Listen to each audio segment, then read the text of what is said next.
Era un miércoles de esos días comunes que no te avisan que están a punto de partir tu vida en dos. Acababa de barrer el porche cuando el cartero me entregó un sobre amarillo algo arrugado con el nombre de Antonio escrito en letras grandes. Nada fuera de lo normal. Desde que se jubiló del banco, seguíamos recibiendo de vez en cuando notificaciones de su pensión o actualizaciones financieras. Le agradecí y lo dejé en la mesa del pasillo como siempre. Pero algo en ese sobre, quizá la dirección desconocida del remitente, o tal vez un presentimiento que me apretó el pecho, me hizo detenerme. Oficina de Servicios de Personal, decía con un sello de una firma en Morelia. Antonio no había trabajado en más de 5 años. No teníamos nada que ver con ninguna oficina. Lo dejé ahí 2 horas. Preparé té, regué las plantas, vi el polvo flotar en la luz del comedor. Me dije que estaba siendo tonta. Pero entonces recordé cómo Antonio había empezado a bloquear su celular por las noches. Cómo volvió a usar esa colonia que no tocaba desde nuestro aniversario de 40 años. Las noches que llegaba tarde, diciendo que se le había ido el tiempo jugando póker con los amigos. Con manos que de repente no parecían mías, lo abrí. Dentro había 4 paquetes de documentos perfectamente grapados, estados de cuenta bancarios, reportes detallados de gastos, una notificación de formularios fiscales corregidos. Pasé a una página titulada Estado de transferencias. Mis ojos recorrieron los nombres, y ahí estaba. Depósitos mensuales recurrentes, 10,000 pesos cada uno a una cuenta a nombre de Sofía Morales, mi hija. También había recibos, un collar de diamantes de una boutique en Morelia, una cena para 2, en un club privado de vinos en Querétaro, y una estancia de 3 noches en un hotel que Antonio había dicho que era un retiro de exalumnos del trabajo. Todo fechado exactamente en los fines de semana que yo había estado fuera visitando a Clara, o en retiros de oración. Luego vino la fotografía, doblada en 3. No estaba destinada a mis ojos. Antonio con el cabello plateado y sonriendo, su mano en la cintura de una mujer con un blazer crema. Estaban frente al espejo de una habitación de hotel. Ella estaba de espaldas a la cámara. Pero la pulsera en su muñeca dorada fina, con una perla blanca plana, era inconfundible. Se la había regalado a Sofía en su cumpleaños número 35. No lloré. No en ese momento. Me quedé sentada inmóvil como la madera bajo mis pies, dejando que el zumbido del refrigerador llenara el silencio. Instintivamente busqué la almohadilla térmica, pero este dolor no estaba en mi espalda. Se extendía más profundo.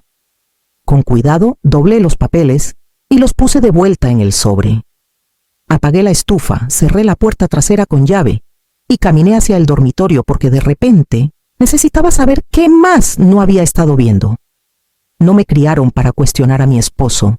En los primeros años no hacía falta. Antonio era encantador, confiable, el tipo de hombre que planchaba sus camisas los domingos por la noche y me despedía cada mañana con un beso que parecía significar algo. Nos conocimos en una recaudación de fondos para el Día de la Independencia en la biblioteca municipal. Se ofreció a cargar las sillas plegables y yo confundí eso con carácter. Tenía 24 años recién salida de la escuela de magisterio. Él ya estaba escalando posiciones en el banco. Encajábamos en la imagen de lo que era una buena pareja en ese entonces, disciplinados, educados, avanzando juntos. Cuando quedé embarazada de Sofía, dejé de dar clases. Solo por 1 año, dije. Pero 1 año se convirtió en 5, y luego llegó Clara, y siempre había una razón para no volver. Antonio hacía que pareciera un privilegio quedarme en casa. Las niñas te necesitan, decía acomodándome un mechón de pelo detrás de la oreja, como si aún me viera. Me convencí de que era amor. En ese entonces no tenía palabras para describir el borrado silencioso. Sofía heredó su encanto. Segura, elegante, cuidadosa con sus palabras. Antonio la adoraba. La llevaba a sus torneos de golf, le enseñó a leer reportes de inversiones antes de que llegara al bachillerato. No me molestaba. Estaba orgullosa. Pero cuando llegó Clara, callada amante de los libros, siempre pintando algo en las paredes de su cuarto, Antonio la llamó sensible, como quien dice decepcionante. Conforme las niñas crecieron, también lo hizo la distancia entre ellas. Intenté mantener todo unido con pijamas navideñas iguales y cenas dominicales semanales. Pero el cariño era fingido. Antonio bebía más. Sofía se volvió cortante. Clara dejó de pedir que la entendieran. Últimamente Sofía tenía la costumbre de aparecer sin avisar. Solo quería verte, decía, entrando directo a la cocina. Siempre sabía cuándo estaría en la iglesia o visitando a Clara. Pensé que extrañaba la casa. Pensé que estaba sola. Ahora, con el sobre guardado en el cajón de mi mesita de noche, me di cuenta de que había confundido cálculo con cariño. La casa no había cambiado, pero yo sí. Ahora veía cómo Antonio dejaba su celular boca abajo, la tensión en sus hombros cuando Sofía llamaba durante la cena, el perfume nuevo, que no era mío, que flotaba en el baño de visitas. Fui al armario de la ropa blanca y comencé a sacar sábanas. Si estaban usando mi casa, iban a sentir mi presencia en cada rincón. Esperé 2 días antes de llamar a Clara. No porque no estuviera lista, sino porque necesitaba escuchar mi voz sin que temblara. Lavé los zócalos, horneé un pastel que no comí. Saqué todas las toallas del baño de visitas y las reemplacé por nuevas. Cosas pequeñas, pero le dieron forma a la tormenta dentro de mí. Cuando Clara contestó, su voz sonó áspera, como si no la hubiera usado en toda la mañana. Le pregunté si podía venir desde Morelia el fin de semana. Dije que necesitaba ayuda con cosas de la casa. No expliqué más. Ella no preguntó. Llegó con su bolsa de viaje al hombro y manchas de pintura en los jeans. Su abrazo duró más de lo usual. Preparé té mientras ella dejaba sus cosas en su antiguo cuarto. Lo había dejado casi intacto, los mismos pósters descoloridos, la misma estantería llena de libros gastados y cuadernos de dibujo. Nos sentamos en el porche donde apenas llegaba el sol. No sabía cómo empezar, así que le entregué el sobre. La dejé leer todo sin decir una palabra. No hizo preguntas. Sus ojos recorrieron los recibos, los estados de cuenta, la foto. Cuando levantó la vista, su rostro estaba pálido. Lo sabía, dijo en voz baja. No hablé. Mis manos se apretaron alrededor de mi taza de té. Sacudió la cabeza como queriendo borrar lo que acababa de decir. No todo, no tanto. Pero yo, se cubrió el rostro con las manos. Vi algo. Hace años. Fue en la boda de su prima, me contó. En el jardín, detrás del lugar donde las luces de colores proyectaban sombras en el césped. Había salido a buscar a Antonio para darle las notas de su discurso olvidado. Lo encontró demasiado cerca de Sofía, junto a los arbustos. Su mano en la espalda baja de ella. Sofía riendo, tocándole la solapa. Se veía mal, susurró. Pensé que tal vez estaban borrachos, que estaba imaginando cosas. No quería creerlo, mamá. Asentí. Yo tampoco. Ella comenzó a llorar, no con sollozos dramáticos, sino con ese llanto silencioso y entrecortado que viene de la culpa que ha fermentado en la oscuridad. Puse mi mano sobre la suya.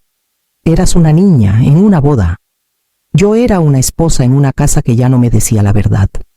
Ambas no lo vimos porque no podíamos permitirnos verlo. Nos quedamos así un rato, no como madre e hija, sino como 2 mujeres armando un rompecabezas. Cuando finalmente habló de nuevo, su voz se había asentado. ¿Qué quieres hacer? Quiero que la verdad sea mía. Ahora, dije. Quiero reunir cada pedazo y luego decidir. Se levantó y entró a la casa. Cuando regresó traía su vieja cámara en la mano, la que Antonio alguna vez llamó distracción. Me la ofreció. Te ayudaré. Pero lo hacemos en silencio. Y así comenzamos. 2 mujeres engañadas de formas distintas, recogiendo los fragmentos. Nunca lo confronté. Ni una sola vez. Seguía preparando su almuerzo, poniendo sus vitaminas, besándole la frente cuando salía al club de golf.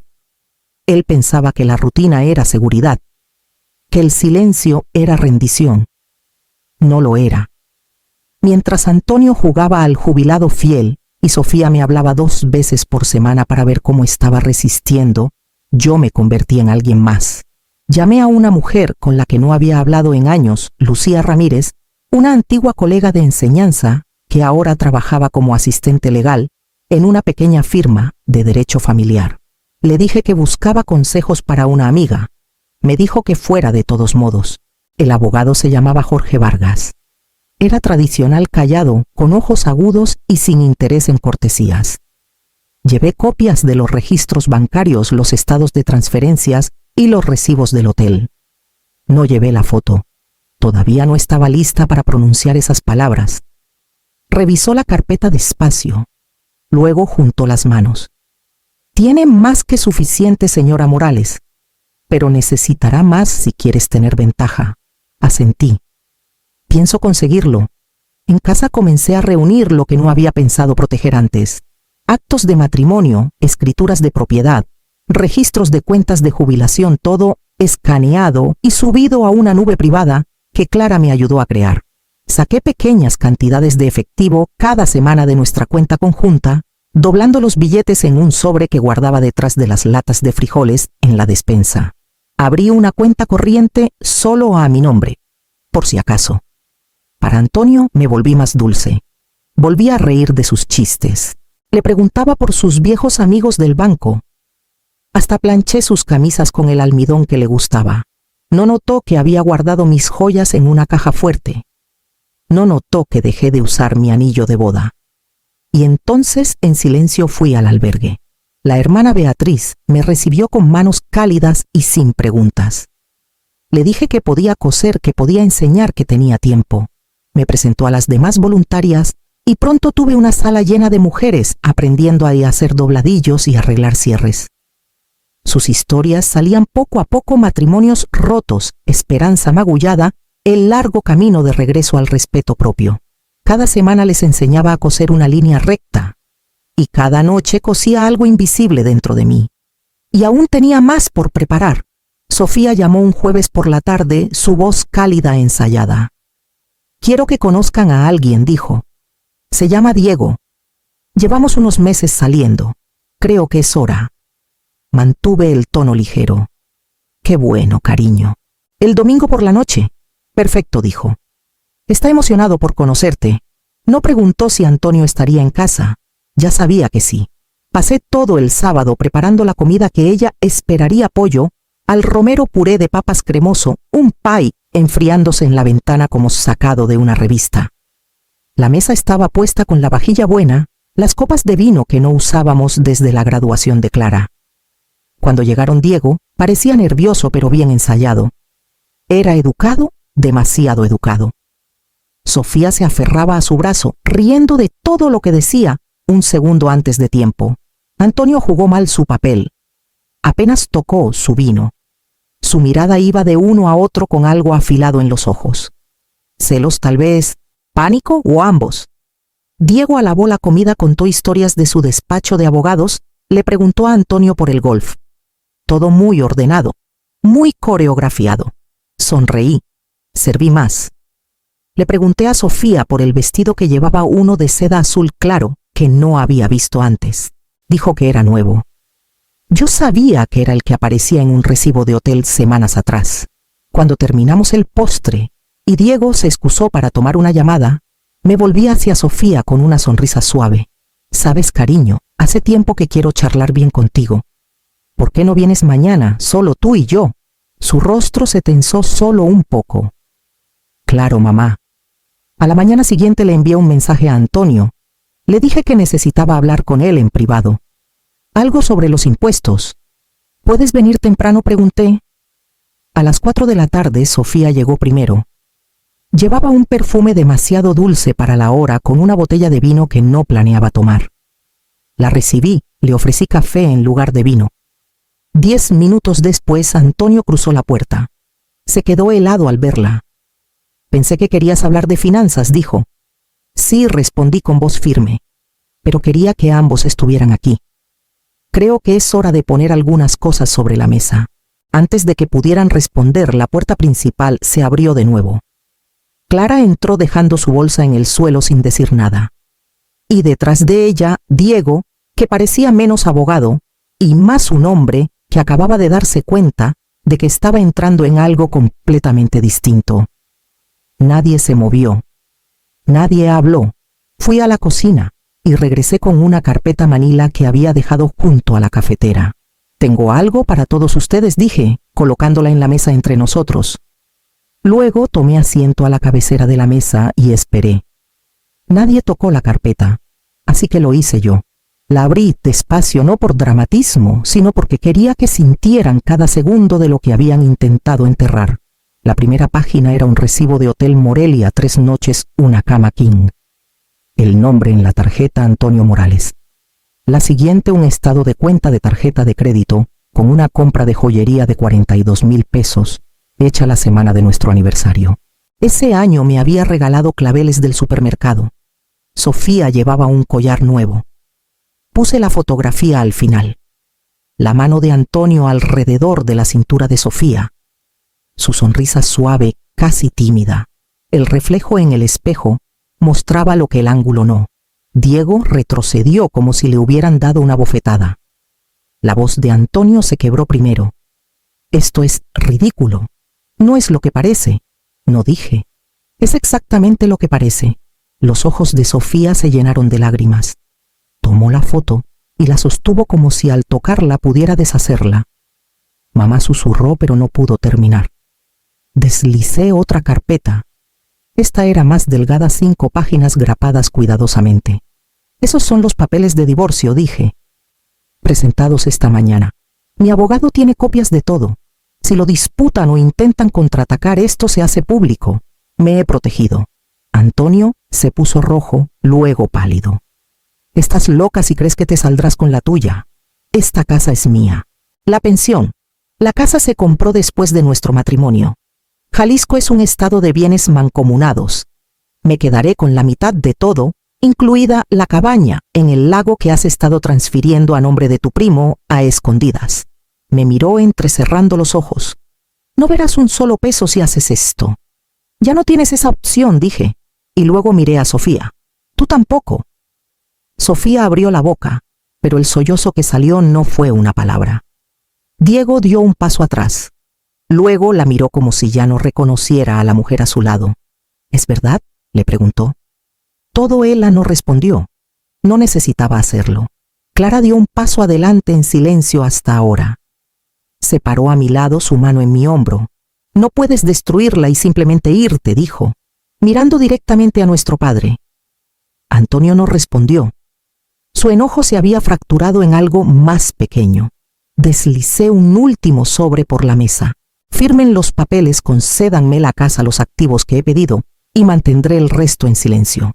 Si no, lo suelto todo. Al banco, al club, a la prensa, si es necesario».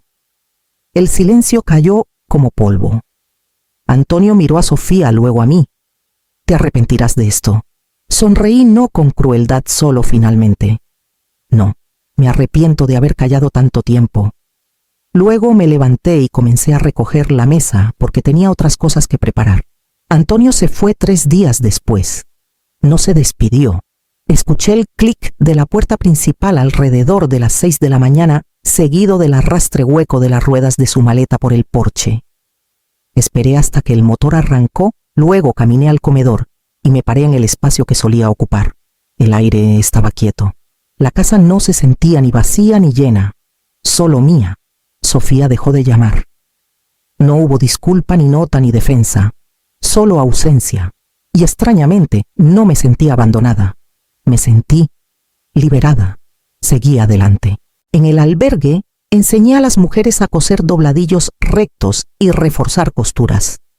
Nos reíamos de las puntadas torcidas, compartíamos momentos silenciosos entre retazos de tela y cierres rotos. Algunas no hablaban mucho al principio. Lo entendía. El silencio también es una forma de duelo. La hermana Beatriz me preguntó si me gustaría enseñar 2 veces por semana en lugar de una. Dije que sí antes de terminar la taza de té que me ofreció. Esa misma semana me uní a una clase de baile los jueves por la noche en el centro comunitario. No había bailado en años, pero algo en mí necesitaba ritmo. La instructora nos emparejó sin ceremonias. Así conocí a Félix, alto, de voz suave, con manos cálidas que no apretaban demasiado. No preguntó por qué estaba ahí. No hablaba de más.